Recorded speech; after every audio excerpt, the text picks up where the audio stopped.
My name's Dave Whaavai. I'm currently a PhD student at the University of Auckland. My research on Tongan boys involved the exploration of my own experiences as a Tongan student, as well as the experiences as a Tongan teacher in the secondary school classroom. I was a secondary school teacher for 8 years in the South Auckland secondary school, and I used my experiences, I explored them in the master's studies through the use of autoethnography as a method. One of the most important things that I'd like to share with teachers is the changing nature of Tongan boys' culture and the expectations of family. What may be the case for one Tongan boy and his family will be different to another Tongan boy and his family. And all of that depends on their socioeconomic status, depends on their ethnic values, depends on language, their ethnic language. So there are a few factors that actually influence Tongan boys, because from what we know is that Tongan boys and their families, the collective decision is what actually helps Tongan boys in terms of their education.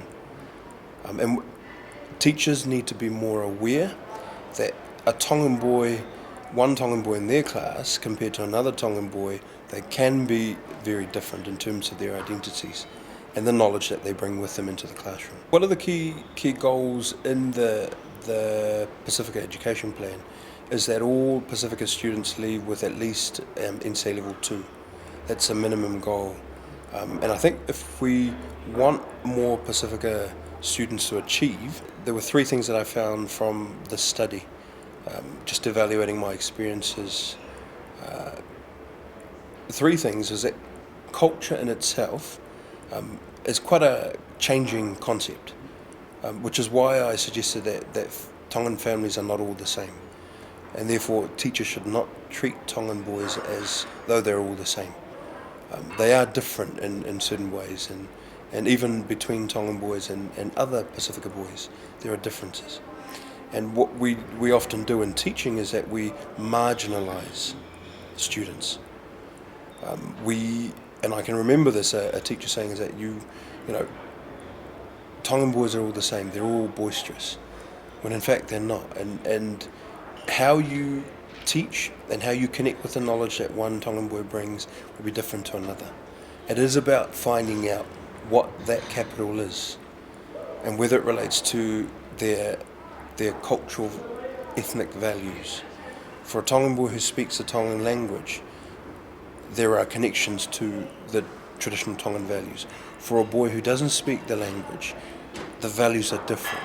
There are similarities in the values between those two boys, but there are differences, and we've actually got to do a bit more inquiry into these boys and their families and what they bring with them in terms of the cultural capital or knowledge.